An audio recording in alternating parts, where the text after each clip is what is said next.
So have you got feelings in your stomach this morning that are threatening to give way to dance moves? Look, I think things are looking good, Pete. You know, just coming into the CBD this morning of Sydney, the traffic's out there, the foot traffic's there.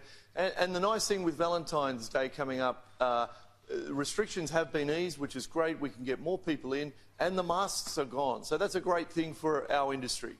You got a full house this weekend, Luke?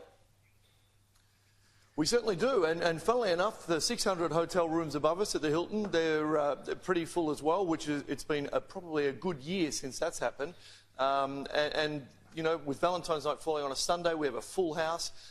Tonight we've got a full house, and Saturday night as well. So we're very lucky to be back in this situation. And you know, you've really got to take your hat off to the government. I think our industry now has just become to trust the government, and they've done everything right in this state for us and our industry, I think. So what are the feelings this morning, Luke? I mean, you guys have borne the brunt of so much of what's gone on with COVID, and I'm talking about hospitality in general here.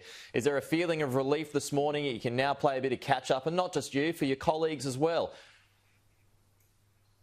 Well, I think that's what it's all about. It's all about the small business that has been really suffering with all the restrictions in place. And look, who knows what's going to happen when JobKeeper finishes? And I think, as I've said to you on this program before, you know, I think we're going to lose a lot of business. You know, maybe 20–30% of small restaurants, cafes may close. And I think when you look at tourism as well, Pete, let's look at Sydney Harbour Bridge Climb, for example. You know, they're operating, I think, 2 to 3 days a week now.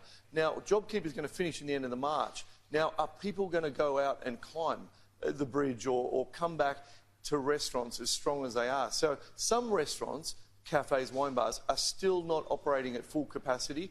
And dare I say it, by the end of JobKeeper, I still believe they won't be operating at full capacity. Now, that doesn't mean full capacity in numbers in seats in restaurants. That actually means, are they open the 7 days they were open originally?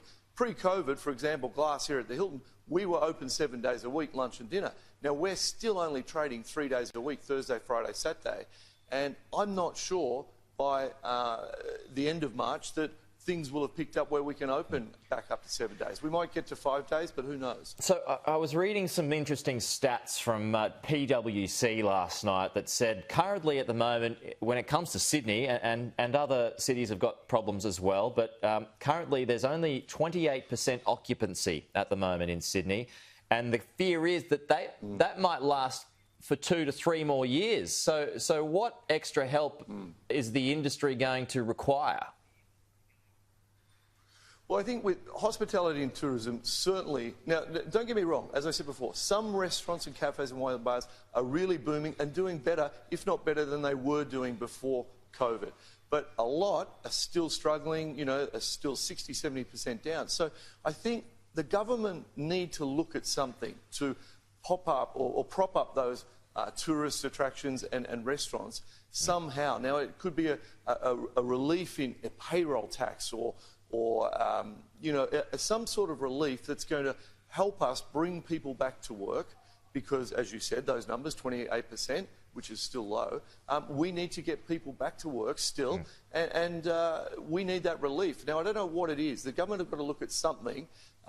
You know, on your program, probably a year ago, we were banging on about fringe benefits tax and payroll tax. Now, some relief did come with payroll tax from our state government, but I believe we need to do more, and the government need to think about what is. Now, if I'm paying $200,000 a month in wages, or a company is paying that, now maybe there's a rebate that comes back from government to those sort of businesses that are still operating that are sort of restricted. Yeah, I was reading last night too that the hospitality sector, some sections of it had called for a pause for the next couple of years in fringe benefits tax, which is a federal government thing. But is that what you're talking about? I mean, different taxes, different governments, it gets a bit confusing. But Dominic Perrottet, he's brought down payroll tax, but FBT might be something to look at.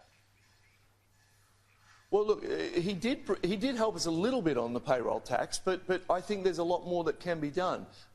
If they want jobs to be still happening, The fringe benefits tax is an insidious tax, really, I think, that really will help the CBDs, not just Sydney, around the country, to get people, business people, back into their office and back into restaurants, entertaining and creating more jobs. And I think that's what's going to help. You know, I walk around the CBD here in Sydney, and there's so many more for lease signs out there, Pete, from cafes and shops and things like that. So that's a big concern, and we've still got JobKeeper, so who knows what's going to happen.